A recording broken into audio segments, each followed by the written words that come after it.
Okay, we're almost done. And I get to follow that. That was a great presentation. It was a very good presentation. It's all right. So, as you know from the emails you've been reading, we're going to talk a little bit about cheating sites and how they help students pass, or help students themselves pass while we're not looking, or whatever. But first, I will tell you an incident that may have happened to some of you. A student comes into the classroom. It happened to a certain professor recently. The student came in and said, we have an assignment due, and I will do anything to pass this assignment. And the professor said, really? Anything? The student said, anything. And the professor lowered his voice a little and said, are you sure you'll do anything? And the student said, yes, I will. And the professor said, even study?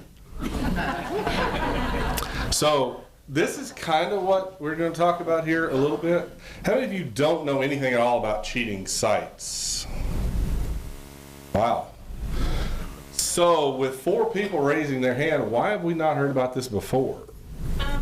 Yes. We sent it where? To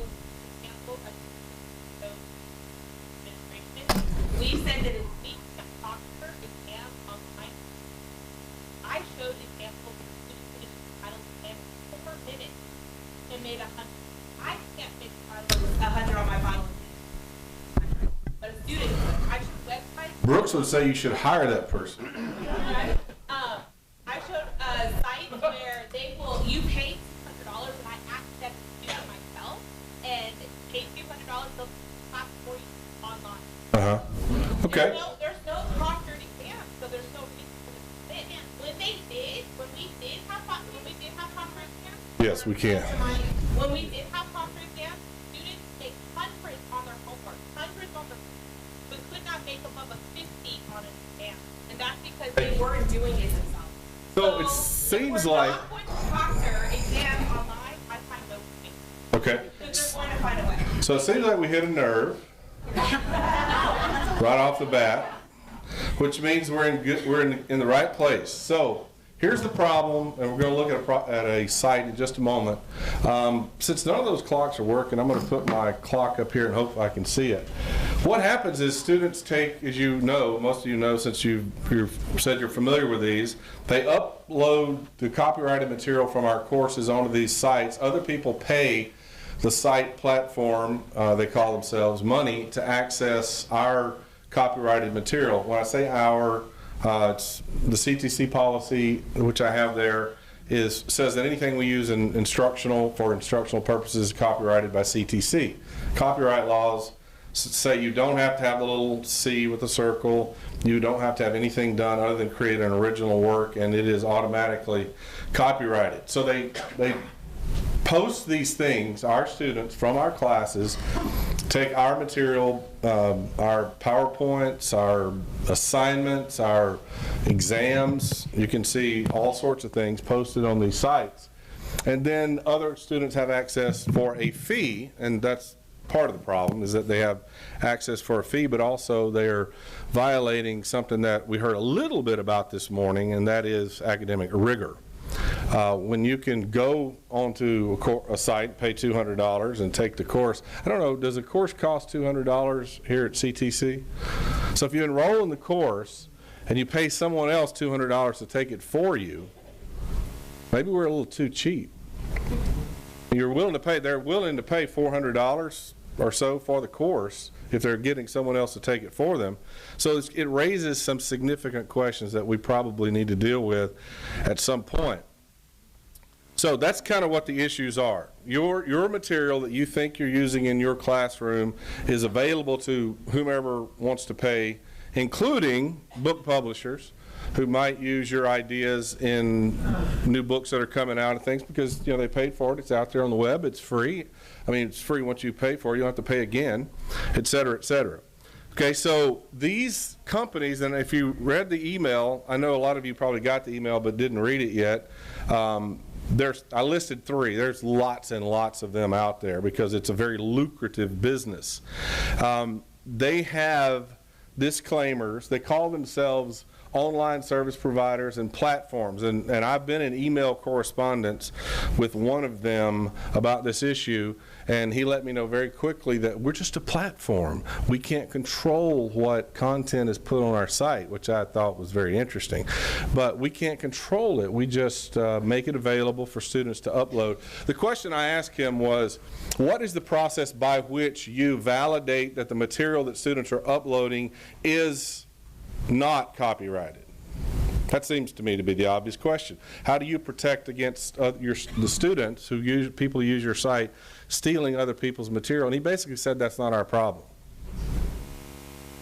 I kind of think it is. I don't know how you think about that, but I kind of think that is their problem in some way. And maybe that's not for us to decide. Maybe it is for the courts to decide. Course Hero, the one that I have, I'm going to show you here in just a second, has this long disclaimer, and I actually highlighted it. The bolded letter, everything from the beginning quote to the end down here is their word, or are their words. First, he says, cheating is ill-advised for several reasons. This is their disclaimer, which you find way down at the bottom of the site, buried in one of those little links down there, that you should not cheat. If you steal someone else's ideas, that's a bad thing. I'm not going to take the time to read all of it to you. Secondly, you'll likely get caught. And I think that I have discovered, and maybe you've had a different experience, that SafeAssign and some of these tools that we use don't go into these sites. Have you found that to be true? Yep. That SafeAssign and things that we're using to protect against cheating actually don't go into these paid platforms and check for uploaded material. I mean, it seems to be a qualitative problem when your assignment with answers from multiple students is already uploaded for anyone just to go get and reproduce at will. So his third point was that the consequences are severe, and that's something we probably need to talk about too. What actually are the consequences?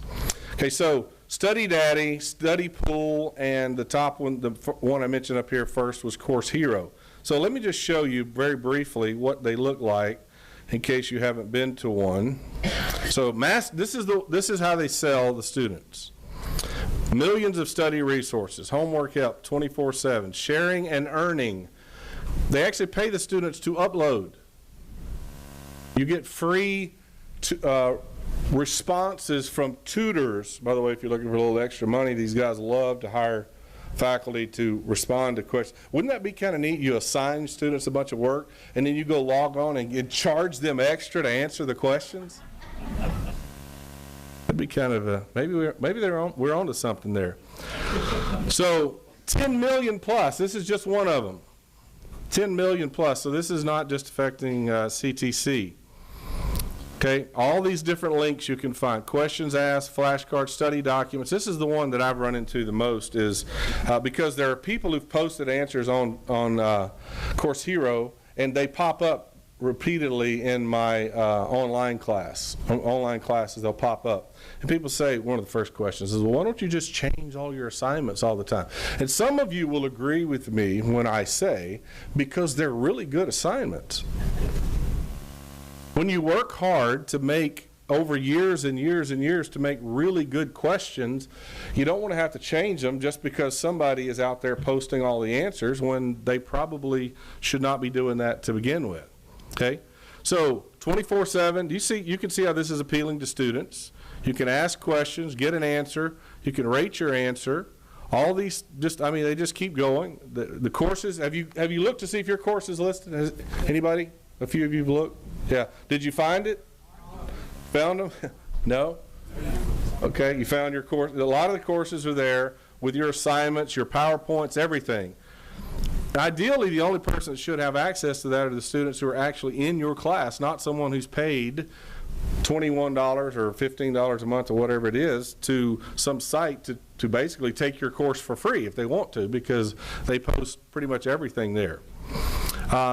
You can see that they rank and rate all these different things. All of the stuff that you can imagine they have there, Cliff's Notes for everything in the world. Upload your original study resources. The problem is they don't control that. Original study resources, I found out, is what Dr. Bass releases in class. Well, original means they did it, right? You write your own notes and post them, I don't care, all day long. But don't take what I've worked hard to create and what you guys have worked hard to create, but you earn tuition, tutoring money by doing this. They even have scholarships. How did you get your school paid for? A cheating website. No wonder they're lucrative. Okay, on and on and on. Okay, I want to get down here to the bottom. You can see numerous things that these people do. They have everything you can imagine downloaded, but you find, if you look around in here, you finally over here under legal find this honor code, which is what I just read to you. Okay, you have this, what we should do, what we don't do. Don't upload another person's study materials and claim them as your own. Copy solutions directly from Course Hero resources and submit them as your own work. And this is just one of them. These are things they're telling students not to do, but the problem is that they have no way to monitor what students are doing or anyone on their website. So they're not checking.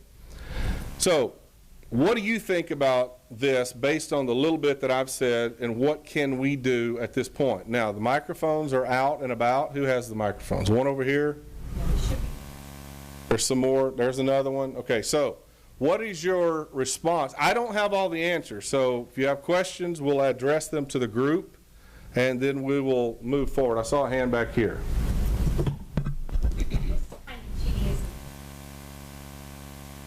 This kind of cheating isn't really any different than when you have a student in your class that submits somebody else's answers. I know we've all been grading late at night and suddenly thought, I've already graded this paper, and then you realize it's a different student but same play. Mm-hmm. Typically what I do is just send them a Blackboard message, say that they've received a 0 on that assignment. I link in the Scholastic Honesty link to the CTC website. I rarely have them challenge me, but it stops. So I think we all just have to come to an idea as to whether we're willing to give 0s, and we'll be supported for giving 0s the first time, and then that'll probably help squelch it. Okay, so there's the idea is to give 0, which I think, would most of you agree we do that? If we catch them at it? If we catch them, does anyone give them 100? Or anything above a 0? Okay, so if we catch them, give 0. What else? I saw several more hands. The question is, I mean, why this is not illegal? I mean, unless you stop that, I mean, how are you going to solve the problem? Well, I don't know how we. Or right. the other way, as a professor, bring it on, and you make your question so that and grade it instantaneously. If you don't want to deal with this website, whoever, let them do it. And you give the assignment, give time, or change your exam method, whatever it is, so that, it's immaterial. I mean, so how do we stop it? Because I don't teach online, I don't know how, in my It's class, not just online. Yeah, but I'm teaching, I don't think, I give homework and I give exam, and I have not seen that. Okay. How many of you have seen it? He says he's never seen it. No. How many of you have seen it? You've experienced it. Look around. It's widespread. No, I'm not understanding how they can do it. And I'm just questioning. I can explain it to you how I evaluate my students' homeworks, exams, right. Lab report. I mean, to me, I don't understand how it's possible to get, let's say, lab 1. I mean, you do the lab and you write the report, you write the discussion, you do the calculation. How can that be found in online? Well, what we're finding is a lot of people are concerned about whether it's legal or not, and that's an issue that we as faculty can address. That's something the administration is going to have to look at, whether the legality and stop and desist or cease and desist letter or something like that, because it does seem to be fundamentally illegal to do what they're doing. And then why should it exist? Yeah, well, it's America. Yeah, you know. Yeah. That's why, I mean, we're really good at cheating, yes. Yeah, no, I was just going to say two things. Number one is I would really challenge you, especially if like you're in the English department, science department, psychology, business, anything like that, to pull up an exam on Blackboard or anything that you created in there and then open something like Quizlet or something of that nature and literally type verbatim your question into the search engine and your question will pop up and they click on it and they have the answer. Yep. And that's how they're getting through these quizzes online in super fast pace. And then number two, like I said before, I really don't see how you can stop it. It's internet, it's instantaneous. As soon as they leave the class, they can scan and upload. They can write in Quizlet, they write it out themselves. They even put your multiple choice answers. Even if you decide that you want to switch up your multiple choice, they put those up. They put your multiple choice answers so I know which one. This is hilarious. They also do, I got it wrong, it's not this one. So now you have a 75% chance instead of a 20, like to get it right. So they'll say, I got it wrong, but this is the wrong answer. So then you have a choice of what to pick. So I would challenge you. I feel honestly, I am very confident that I know nothing about history, but put a history test up and I will pass it just using things that are online. Okay? So I don't see how we can stop it, and I know we can't do it unless we go back to proctoring. Like I can't see another way around it. Unless you go back to proctoring exams, where I don't care if you cheat, you can make 100% average, it's only 10% of your grade. Come and take my tests. Come in and let me see you take my test, and then I know whether you know the material or not. Other than that, I don't know. You really don't mean it when you say, I don't care if you cheat, right? Well, do you know what I mean? Right, okay. Like I'm saying, Just like, clarify, because this is being recorded. Oh, I totally care. Yes. No, I want you to do your homework together. I mean, you're going to work together when you get out of here, but I want to make sure you have a strong foundation. Homework is supposed to be like, what did you get? I got this. This is how I got it. That's fine. I'm fine with that. But that's why we only make it in our department 10% of our grade, because we know that you're going to do it with someone else, or something like that. Then that's okay. But when you come in and get assessed, I want to see what you know. And we're not seeing that right now. Our point of this assessment is to assess what you know in the class. And I have no idea what these students know when they leave my class if they're taking an online course. I don't know. And so then, especially when I teach a subject where they're going to go on to the next class, then they're going to go on to the next class, and then they're going to build your bridges. Do you see what I'm saying? And then they're going to be your doctors. And I have no idea what they know. Right. Your point is well taken, and it's something that we need to consider. As long as we have access to the internet, we're some of the smartest people that ever lived on this planet. You take that away, we're some of the dumbest. Yes, ma'am. It's not just the internet. I have had where I've purchased a used book and somebody was kind enough to give me all of the assignments and all of the work from this instructor with that used book for an extra $50. How nice of them. And it's not just online. It's those used books for sale on the wall, and oh, you had this instructor, hey, do you have any other notes, their homework, or anything like that? And it's been going on long before the internet. But with the tests, I'm sure a lot of us have moved to the online testing, the blended courses and stuff such as that. I still do my tests one at a time, no backtracking, but we have class time set aside for those tests so I can sit in the back and make sure that they're not using their book, they're not coming up with another website up there, but we don't have enough computer space on campus to do that and to proctor all of those exams, because I know the business department has lost their computer lab. And that to me would be the ideal for any of the lecture courses. Can't do it for the online because of course overseas they were running into a whole bunch of issues. But it doesn't fix it. It helps a little bit. But I know a lot of students who I've gotten a lot of complaints from for setting up my tests one at a time, no backtracking. Okay. Yes, sir.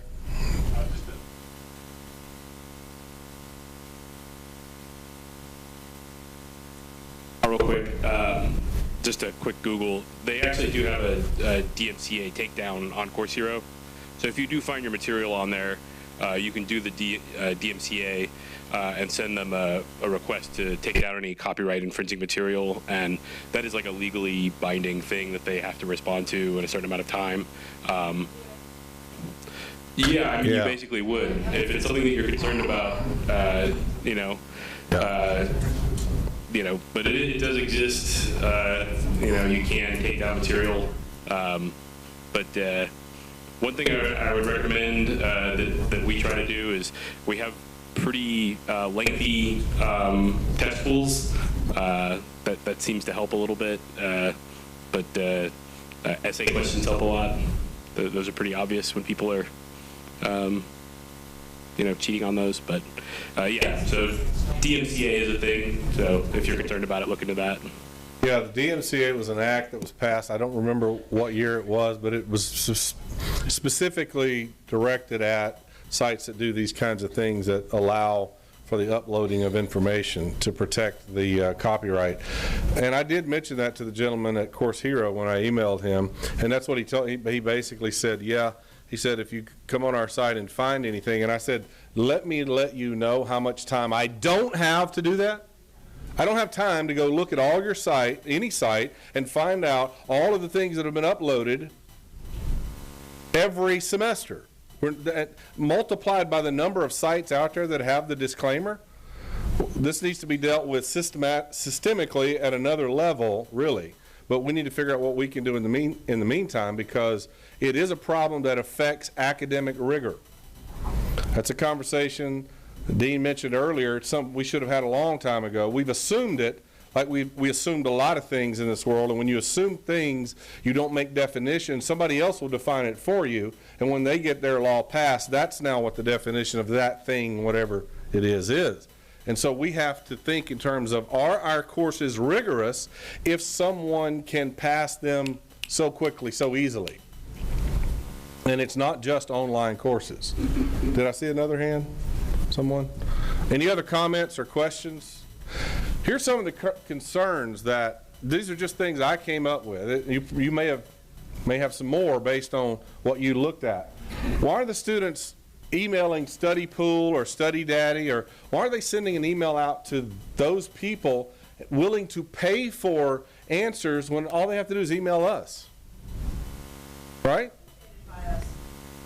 What is, are we, I mean, I don't try to come across as intimidating at all. I try to be very open and honest and you know, just talk very casual, not quite as casually as Mr. Brooks, but I talk, you know, casually with students and, you know, try to relate to them.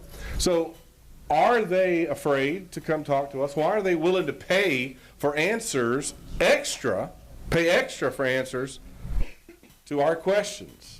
And when they don't ask us, have you noticed that if you've looked at these questions on Study Pool or Study Daddy, you think to yourself, if you would have just asked me that, I could have explained it to you. Why didn't you ask me that? Why didn't you send me that email? Daniel did.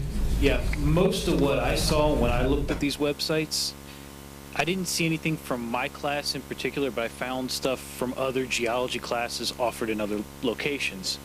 And just doing some general searches, not specific to CTC, a lot of what I saw was pretty much everybody that was asking a question wasn't wanting to learn it, they just wanted the answers.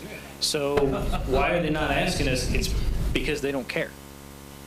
It's not that the student doesn't care to learn the material, otherwise they would have put some effort into it. This is them trying to take the easy way out and get an A without actually having to put in the effort to earn the A. Right, which brings up the question. That's never going to change, though, of rigor. Because that's not something we can control.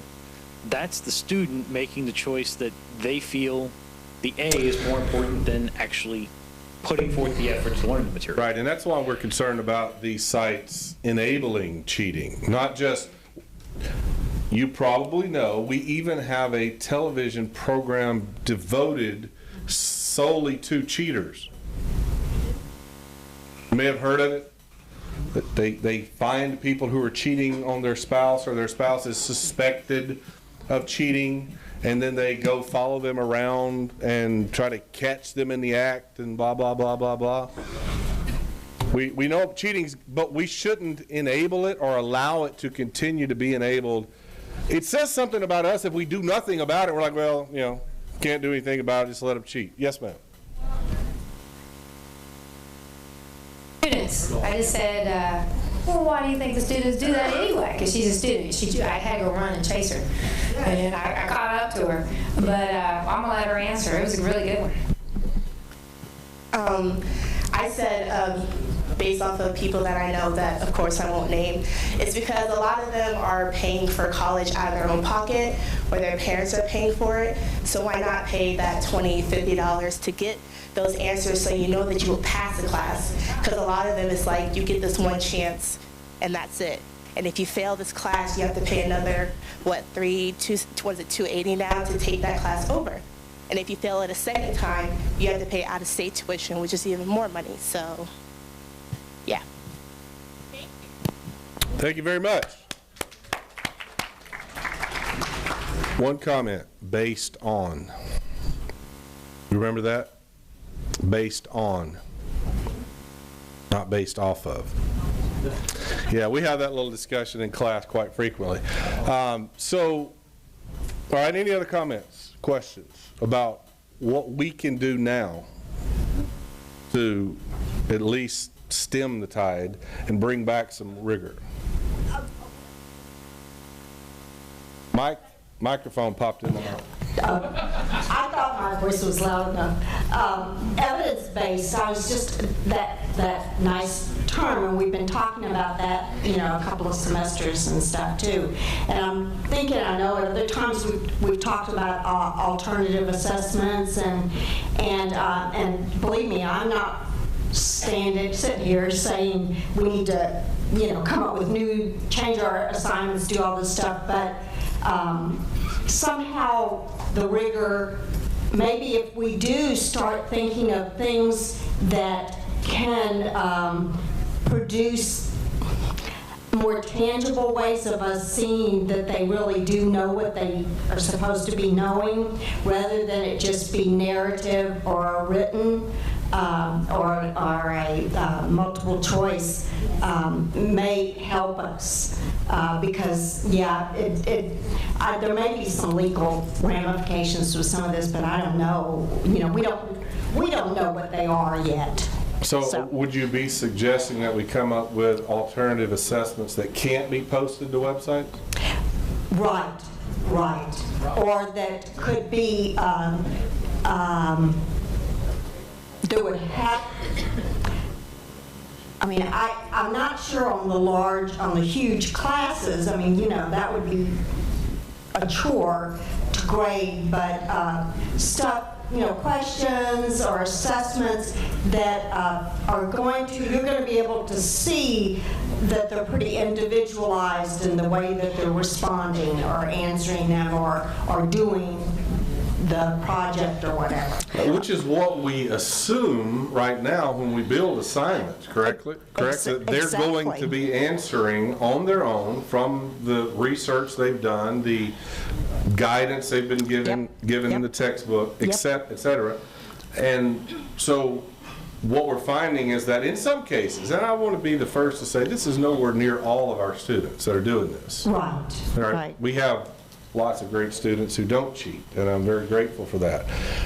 But we need to consider, what does this do to the nature of our courses if the material's not contained within the class? It's out there just for anyone's perusal if they're willing to shell out $8 or $10. Well, just like we talk about, you know, I know to my own kids, and then certainly to students too, that, you know, what you put on Facebook is out there for the world now. Well, I think we maybe are going to have to start thinking in regards to what we put in our courses is out to the world now too, and how can we manage that as faculty and designers of these courses. Right.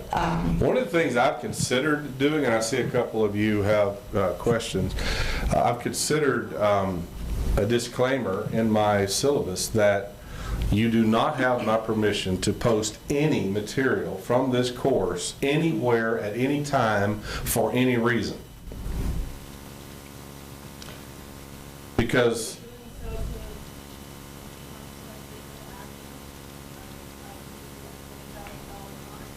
I don't know about that. But if the 20,000 is going to me, yes. I don't know, but I'm saying at least we can tell them you don't have my permission to do it. I can't tell you what's going to happen yet. If you do, maybe we could come up with some neat things that would happen if they did, but just that you don't have permission to do it, because that was one of the things I encountered with a student that I raised the question with him, why did you do this? And he said what someone has said, another student said repeatedly, you didn't tell me I couldn't. I will rectify that part of the problem. That's a good. Okay, so Daniel, I saw you, and then I saw one more, and then there's another lady back here. And yes, sir. Well, this isn't my idea, and I don't see the gentleman who I got the idea from here today. But one of our colleagues here had talked about in his classes, if he catches people cheating, not only does he give them a 0, but he gives them a negative grade. And I don't know if we can do that legally or not, or if the administration would say That's anything. Ron. Oh, there you are, right there in front of my face where I can't see you. I thought I heard that before. Yeah, and which might be, if as long as there's no administration problem with it, that might be another course to make it hurt even more. Right. Not only do you get a 0, you lose points, and maybe if we just do things like that as a school to scare them into not doing this, maybe we can get at least a few of them to realize that, hey, this is not going to be worth the risk. Good idea. By the way, Josh is taking really good notes on all this, and what we're going to do afterwards is funnel it to the proper committee within CTC, so within Faculty Senate, so we can start to make some progress. I hate not getting things done. Yes, ma'am. Is the mic over there? There. Okay. They need mic. Okay. Yes.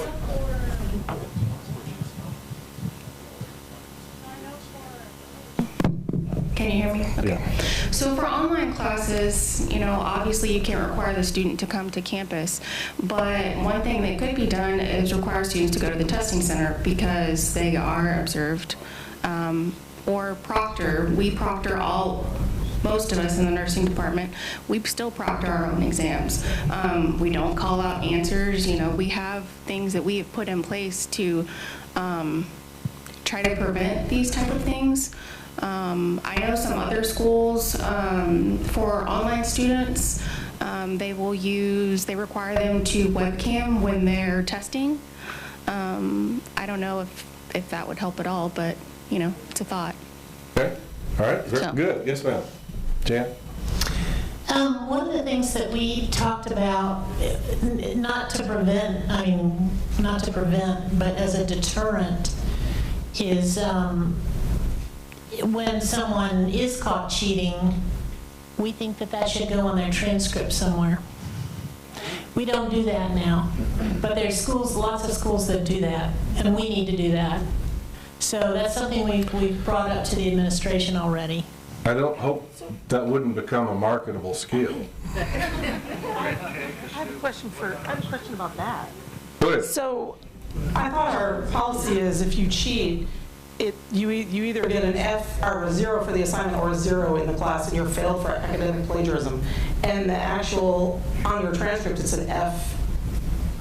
What is it, an F? C. FN, or an F, what is it? Where are you? Someone in here knows. But there's an, No. It's just an F? Yeah. Because I always call, I've done it several times, and I always call and when I call the registrar's office, they say they're going to put it on there.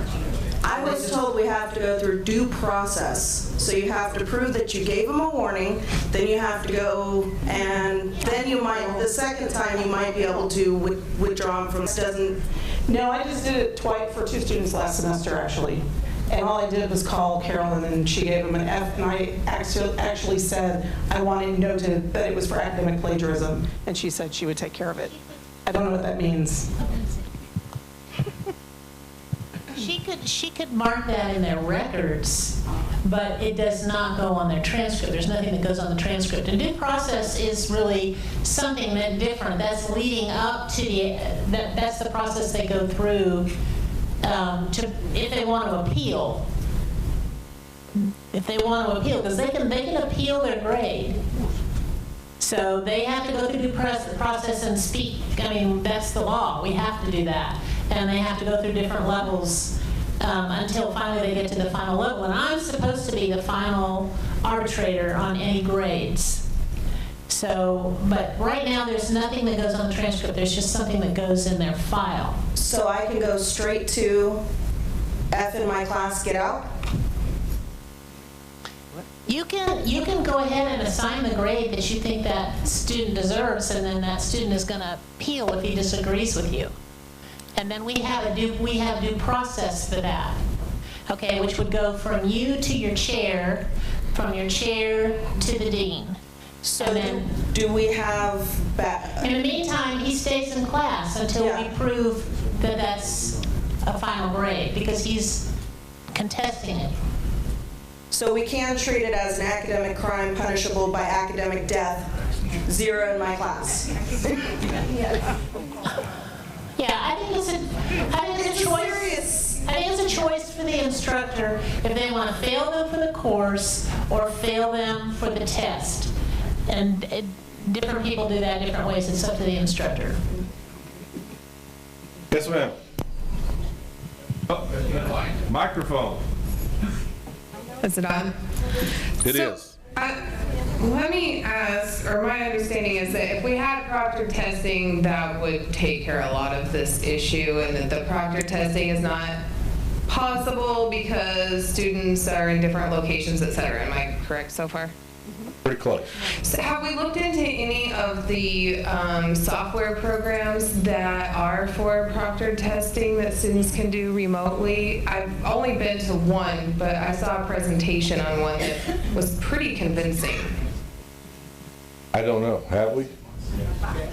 That's going to be for the dean to answer, and she's about to do so.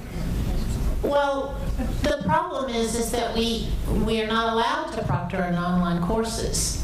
We're told that was a decision made by the administration that we would not have proctor tests. And the reason for that was because, especially when we were heavy with military contracts, now we've closed the Pacific Far East, but when we had full campuses, those people at forward operating bases have nobody to proctor them. There's no way they can do that. And so now you're into the situation, some people are proctored and some people are not proctored. So yeah, Sharon can probably add to that. But I know that mathematics has been asking, actually begging for about 2 years to use ProctorU.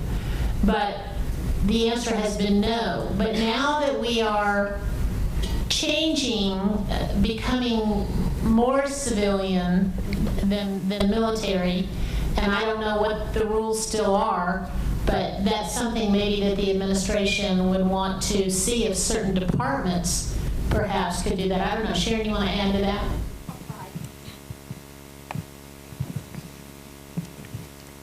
Okay, there is a lot of software out there. One is Respondus, which we have examined. It's been out forever. But the problem with it, was that what you're talking about? Okay. The problem with Respondus is that the instructor has to put their tests in that particular system. They can't put it in Blackboard or anything like that. And that creates a whole other set of problems because you have to pair them and all that sort of stuff. Other issues we have are almost all of the proctored software that would require webcams or something. Somebody has to supply those, and they usually require a broadband connection. A lot of our students, not just military, but a lot of the students out in the regions or whatever don't have broadband access. In addition, a lot of the proctoring software requires the student to make appointments ahead of time to do the proctoring, if it's one of those live ones where they have to be watched.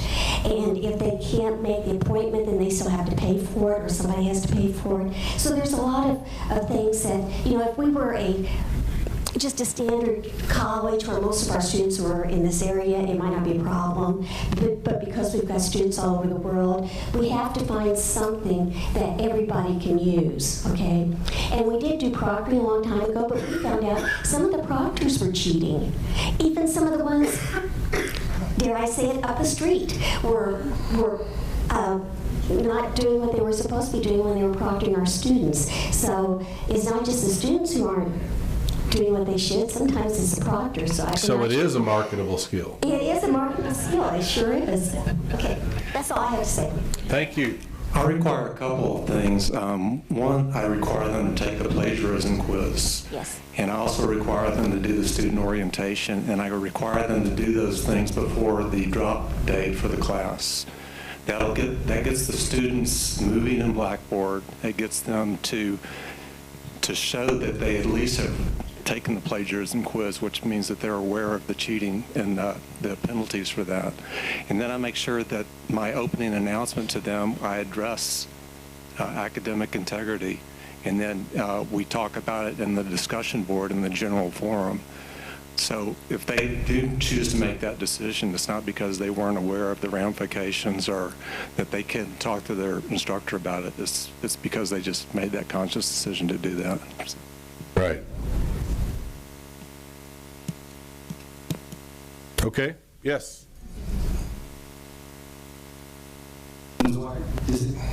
One of the reasons why I'm against OpenStack resources is clearly that technology is not available yet to help us prevent students from having this kind of cheating recourses.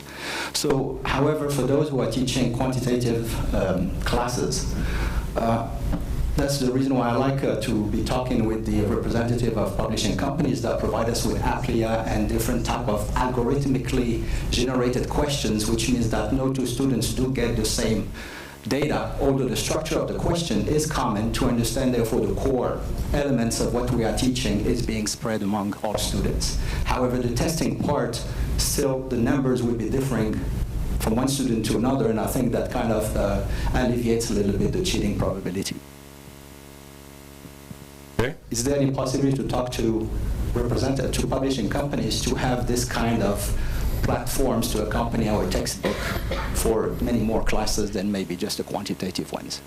Right. That would definitely be an asset for those who use a lot of publisher-provided material. How many of you don't use publisher-provided material? You kind of do your own thing.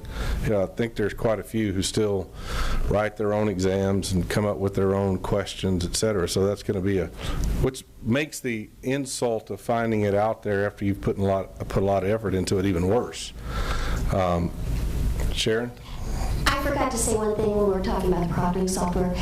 These other publisher products raise another issue because the ProctorU and those other items only work within Blackboard. They don't work with any of the publisher ancillaries. It's the same way with BioSig. You can use BioSig on exams, assignments, or whatever in Blackboard. You cannot use it in Applia, MindTap, or any of those things. So that's another thing to consider.